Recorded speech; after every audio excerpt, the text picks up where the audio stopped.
The battle between budget surplus versus greater focus on trade. Eliza Edwards has a bit more from Canberra about this today, all linked back to, of course, the idea of a budget surplus and the fact that we didn't go into recession. Oh, I'm sorry, Sydney Morning Herald.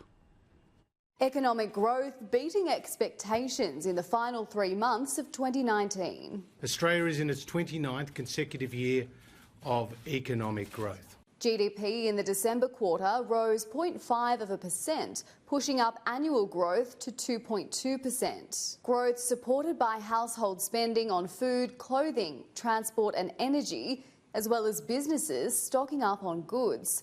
But there's a realisation the impact of two big economic shocks still lies ahead.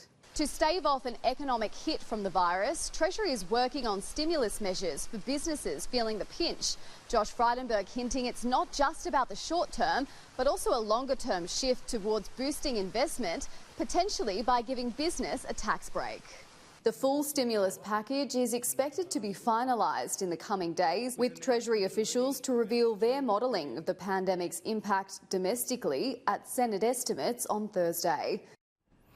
Now, Cory, look, I think it's a great story. The story that we're still in growth, sure, it ain't powering along, but all of those people, including Laura Tingle on Channel 2, the economics editor of every left-wing newspaper, they are cheering on a recession because they want, apart from anything else, the black eye to go on Team Blue that has been on Team Red since the 1990s. Paul, they are cheerleaders. We know that. They want to see a recession because that would damage the electoral prospects of the Morrison government. They don't care about Australia's welfare. They want to see the government abandon a budget surplus, and that's going to be difficult to maintain. We've got to be frank about that. But, you know, they want to see them fail in that objective. And the third thing they want to see is a massive stimulus program, just like Kevin Rudd, so they can say, oh, Kevin Rudd did the right thing. But of course, what they'll overlook is how Kevin Rudd applied it to school halls and pink bats and a whole range of other hopeless measures, whereas the government will provide incentives, I presume, to businesses and to individuals to invest to grow the economy rather than just provide a sugar hit. And that is the critical difference between the coalition and the socialists. Senator Hanson, how do you think they should target this, this support, this stimulus? How do you think they should handle it?